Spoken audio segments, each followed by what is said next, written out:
കല്യാണ കച്ചേരി. രചന, അവതരണം മിത്രവിന്ദ. ഭൂമിയാണെങ്കിൽ തിരികെ വരാൻ ഉദ്ദേശമില്ലാത്തതുപോലെ സംസാരിക്കുകയാണ് ദേവിൻ്റെ അമ്മയോട്. സഹായത്തിന് മറ്റാരെങ്കിലും ഉണ്ടോ അമ്മേ? ഭൂമി അവരോടായി ചോദിച്ചു. മോളെ, ഞാൻ ഇവനോട് പറഞ്ഞതാ ആരെങ്കിലും ഒരാളെ സഹായത്തിന് നിർത്താന്ന്. അപ്പോഴവനത് പറ്റില്ല. അവന് തന്നെ എൻ്റെ കാര്യങ്ങളൊക്കെ നോക്കണം. രാവിലെ പോകും മുമ്പ് രാവിലത്തേക്കുള്ളതും ഉച്ചത്തേക്കുള്ളതും എല്ലാം അവൻ ഉണ്ടാക്കി വയ്ക്കും. പിന്നെ പുറംപണിക്ക് വേണ്ടി മാത്രം ഒരു സ്ത്രീ വരും. അവർ വീടൊക്കെ തൂത്ത് തുടച്ചിട്ട് പോകും. സത്യം പറഞ്ഞാൽ എനിക്ക് വല്ലാത്ത സുഖാണേ. ഒന്നും ചെയ്യാണ്ട് വെറുതെ ഇരുന്നാൽ മതി.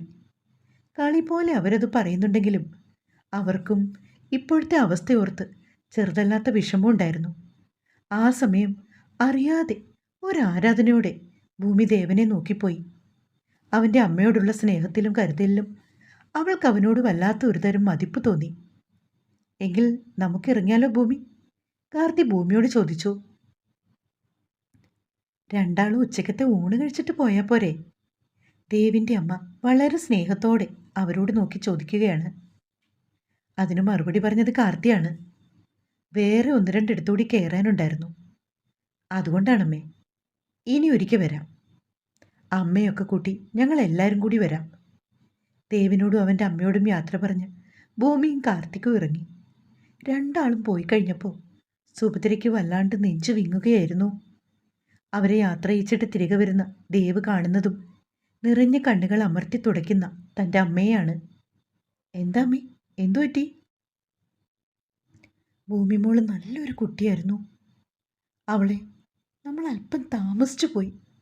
ഇല്ലായിരുന്നെങ്കിൽ ഇന്ന് അവൾ ഇവിടെ നിനക്കൊപ്പം കാണേണ്ടതായിരുന്നു. അമ്മ എന്തൊക്കെയാ ചിന്തിച്ചു കൂട്ടുന്നേ? അങ്ങനൊന്നും ചിന്തിക്കാൻ പോലും പാടില്ല.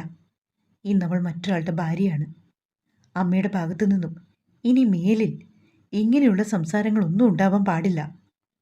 ചിലപ്പോൾ ഭൂമിയെ വിധിച്ചിരുന്നത് കാർത്തിക് സാറിനായിരിക്കും. അതങ്ങനെ തന്നെ കരുതുക. എൻ്റെ ലൈഫിലേക്ക് ചിലപ്പോൾ എനിക്ക് വേണ്ടിയും ഒരാൾ കടന്നു വരും.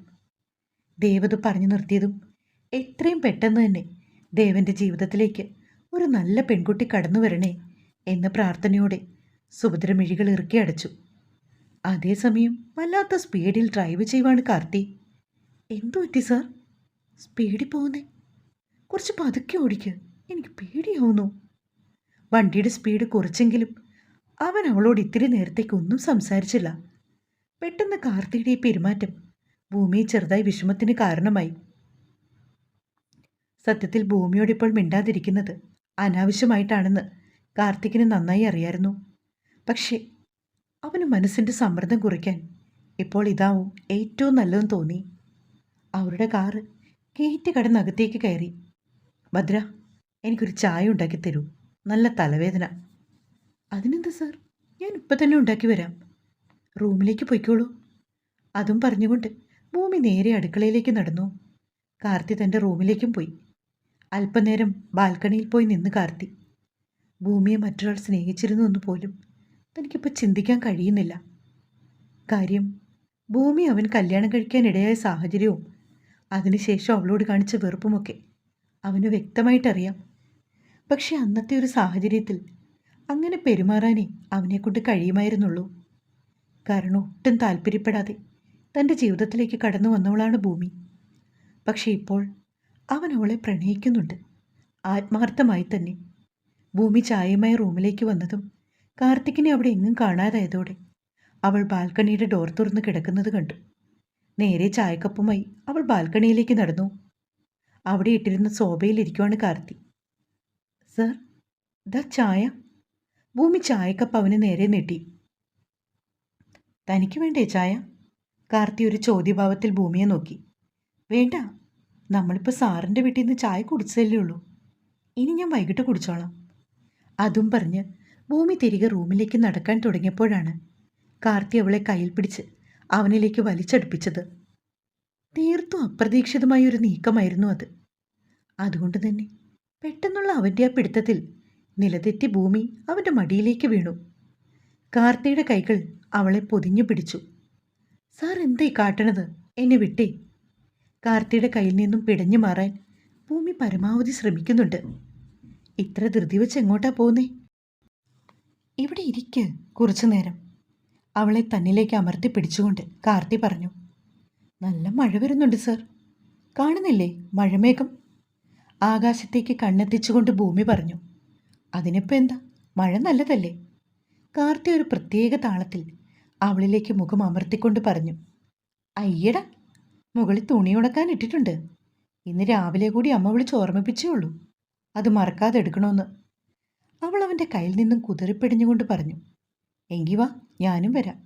കാർത്തിയും പറഞ്ഞു. വേണ്ട, ഞാൻ ഒറ്റയ്ക്ക് പൊയ്ക്കോളാം.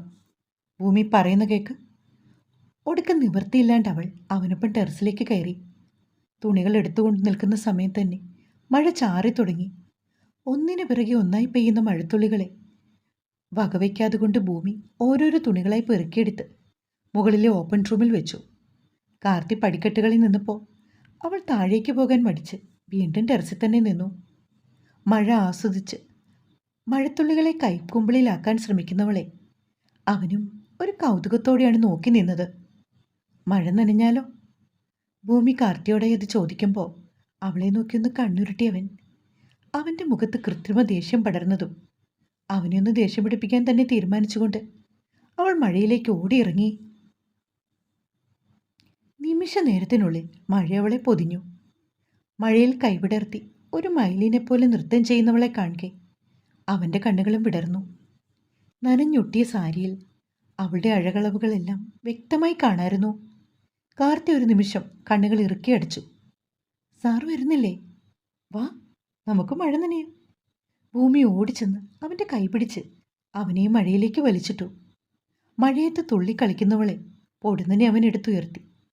കൈകൾ രണ്ടും മുകളിലേക്ക് ഉയർത്തിപ്പിടിച്ച് അവൾ ആ മഴ മുഴുവൻ ആവാഹിച്ചെടുത്തു. കാർത്തി പതിയെ ഭൂമിയെ നിലത്തേക്ക് നിർത്തി.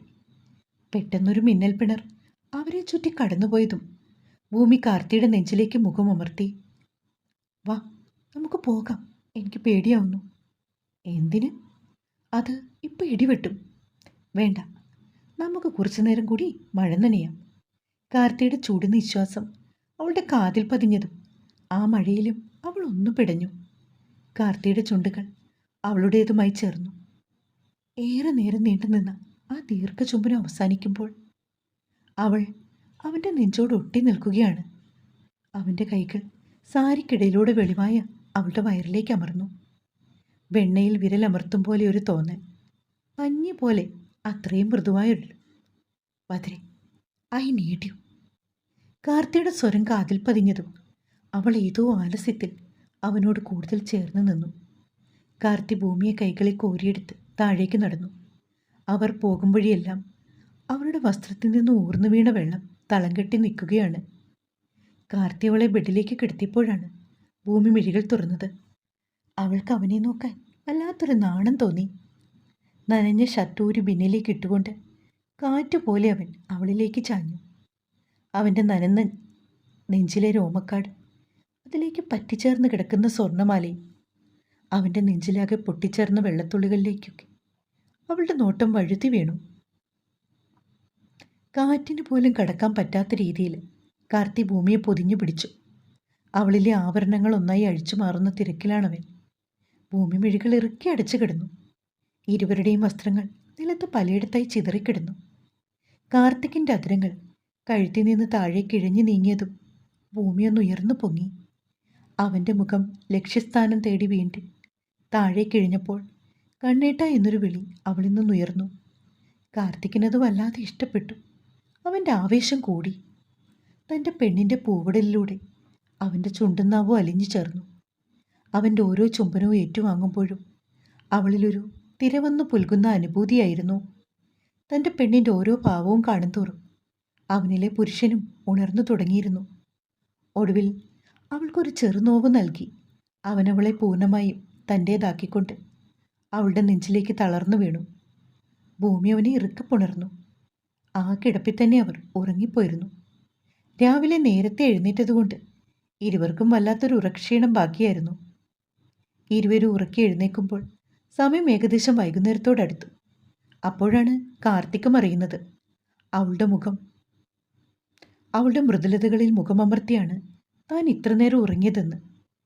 അവൻ പതിയെ അവളുടെ നെഞ്ചിൽ നിന്നും മുഖം അടർത്തി മാറ്റിയതും ഒന്ന് കുറുകിക്കൊണ്ട് ഭൂമിയും ഉണർന്നു. അവൾക്ക് അവൻ്റെ മുഖത്തേക്ക് നോക്കാൻ ഒരു ചെറിയ ചമ്മൽ തോന്നി. അവനെ നോക്കാതെ ബെഡ്ഷീറ്റ് നെഞ്ചോട് ചേർത്ത് പിടിച്ച് അവൾ ബാത്റൂമിലേക്ക് ഓടിക്കയറി വാതിലടച്ചു.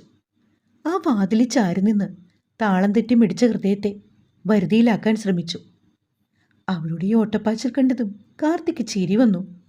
ഒപ്പം അവൻ്റെ ഉള്ളിൽ ഒരു ചോദ്യവും മുതിർന്നു. തൻ്റെ ആക്രാന്തം ലേശം കൂടിപ്പോയോ? ഏയ്, അങ്ങനൊന്നുമില്ല. ഒന്നുമില്ലെങ്കിലും എൻ്റെ സ്വന്തം പെണ്ണല്ലേ. എല്ലാത്തിനും ഉപരി താനും ഒരു പുരുഷനല്ലേ. എത്രയെന്ന് കരുതിയ ഇങ്ങനെ കണ്ടോണ്ടിരിക്കുന്നത്? ഒരു നെടുവീർപ്പോടെ അവൻ ബെഡിൽ എഴുന്നേറ്റിരുന്നു. ഏറെ നേരം കഴിഞ്ഞിട്ടും ഭൂമി വാഷ്റൂമിൽ നിന്ന് ഇറങ്ങി വരാതിരുന്നപ്പോൾ കാർത്തി മെല്ലെ ചെന്നിട്ട് ഡോറിൽ തട്ടി. ഭദ്ര. എന്തോ? ഇതെന്തു പറ്റി? നേരം കുറയായല്ലോ. കുളി കഴിഞ്ഞില്ലേ? കഴിഞ്ഞു, ഇപ്പോൾ വരാം. അവൻ മൂളി.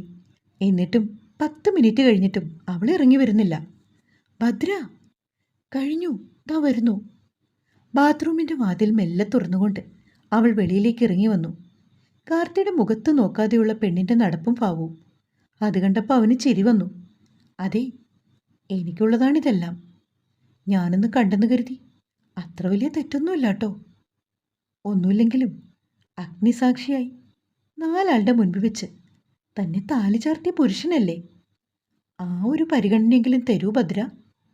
അവൻ്റെ പറച്ചിൽ കേട്ട് അവൾ ഒളികണ്ണാലെ ഒന്ന് പാളി നോക്കി. നിന്റെ നാണം ഒരു നിമിഷം കൊണ്ട് കവർന്നവനോട് നിനക്ക് ദേഷ്യമാണോ പെണ്ണെ? അവൻ അവളുടെ താടിത്തുമ്പ് പിടിച്ച് മേൽപോട്ടുയർത്തി. എന്നിട്ട് ആ മിഴികളിൽ നോക്കി ചോദിച്ചതും ഭൂമി അവനെ ഇറുക്കിപ്പുണർന്നു. എന്നിട്ട് അവൻ്റെ നെഞ്ചിൽ കവിൾ ചേർത്തു. അതെ, ഇനിയും എൻ്റെ കൺട്രോൾ കളയാനാണ് പാവെങ്കിൽ നീ ഇത്തിരി കൂടി ബുദ്ധിമുട്ടേണ്ടി വരൂ കേട്ടോ. അവനൊന്ന് ഭീഷണിപ്പെടുത്തിയതും ഭൂമി ഒരു നിമിഷം കൊണ്ട് അകന്നു മാറിയിട്ട് പുറത്തേക്ക് ഓടിപ്പോയിരുന്നു. ഭദ്ര, സൂക്ഷിച്ചു പോണേ. ഓടി വീഴല്ലേ പെണ്ണെ നീ? കാർത്തി ഉച്ചത്തിൽ പറഞ്ഞു. എന്നാൽ അതൊന്നും കേൾക്കാതെ അവൾ താഴേക്ക് പാഞ്ഞുപോയി. തുടരും. അങ്ങനെ ഭദ്ര എല്ലാ അർത്ഥത്തിലും അവളുടെ മാഷിൻ്റെ സ്വന്തമായി. ഇഷ്ടാവുന്നുണ്ടോ? നല്ല രീതിയിൽ എല്ലാത്തിനെയും ക്ലാരിഫിക്കേഷൻ നടത്തി നമുക്ക് ഈ സ്റ്റോറി അവസാനിപ്പിക്കാം കേട്ടോ. ഒരു സൂപ്പർ ഹിറ്റ് സ്റ്റോറിയുടെ പണിപ്പുരയിലാണ്. നിങ്ങൾക്കിഷ്ടാകുമെന്ന് എനിക്ക് അത്രമേൽ ഉറപ്പുണ്ട്. ഇതുവരെ തന്ന എല്ലാ സപ്പോർട്ടും ഞാൻ ഇനിയും പ്രതീക്ഷിക്കുന്നു. സ്നേഹത്തോടെ നിങ്ങളുടെ സ്വന്തം Mitravinda. Thank you so much my dears.